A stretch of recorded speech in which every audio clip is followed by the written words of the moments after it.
The house I refused to buy back. When I was 35, I believed the greatest proof of love was being the person my family could always depend on. So when my widowed mother and stepfather told me they were struggling to keep the old farmhouse where I had spent every summer of my childhood, I quietly took over a large portion of their expenses without asking for praise, ownership, or even a written promise. For nearly 5 years, I paid their property taxes, repaired the failing plumbing, covered insurance increases, replaced a broken furnace, and transferred money toward the remaining mortgage, while my younger half brother Mason, who had once promised to build a successful landscaping company, kept receiving financial rescue from the family and assuring everyone that his big break was just around the corner.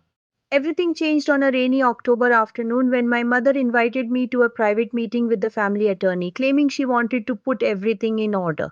Because I arrived carrying a folder of receipts and maintenance invoices only to discover that Mason and his wife were already sitting beside my mother, while the attorney calmly explained that the farmhouse, the adjoining workshop, and nearly everything else of value would eventually belong to them. I stared at the woman who had once called me her strongest child and asked why the person who had spent years keeping the property afloat was being treated like a temporary helper.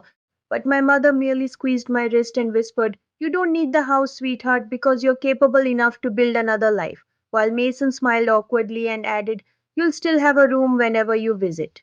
I did not argue that day because something inside me had finally become quiet. And instead of confronting them in the attorney's office, I went home, opened every bank statement I had saved, photographed every receipt, downloaded every electronic transfer, and created a private timeline showing exactly where my money had gone since the first payment. Then I discovered something even more disturbing. 3 years earlier, my mother and Mason had taken out a second loan against the farmhouse without telling me, using part of the money to purchase equipment for Mason's business. And because the new debt was larger than the property could comfortably support, my temporary help had unknowingly become the financial cushion protecting a decision I had never approved. For the next several weeks, I changed nothing outwardly, which made my family assume I had accepted their decision. But behind the scenes, I hired an independent property lawyer, reviewed the county records, separated every account connected to my family, removed myself from shared subscriptions, stopped paying expenses that were legally theirs, and redirected the money I had been sending toward a modest home of my own.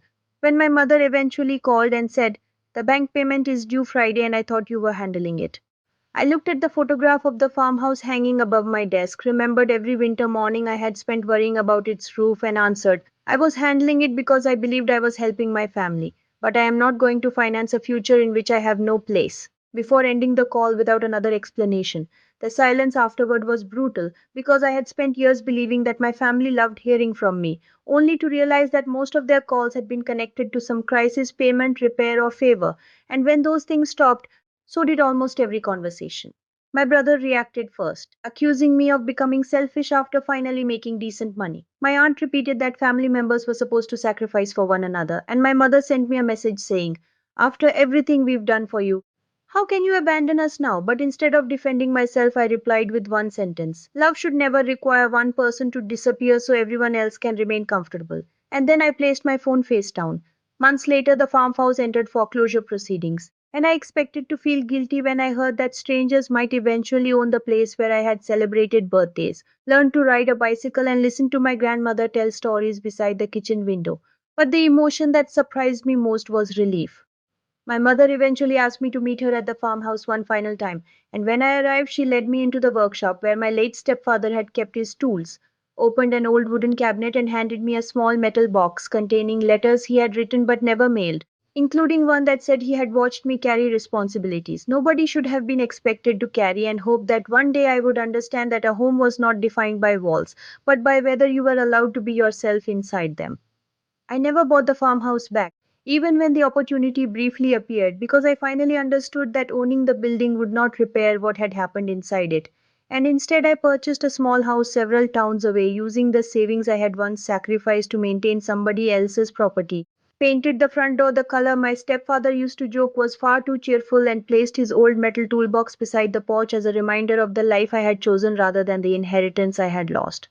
My mother and I eventually began speaking again in short conversations that contained no financial requests. My brother disappeared from my life after his business collapsed, and although some relatives still believe I should have rescued everyone one more time, I no longer measure love by how much of myself I am willing to surrender, Because sometimes the bravest thing a person can do is stop paying for a place where they were never truly allowed to belong and finally build a home where peace is not something they have to earn.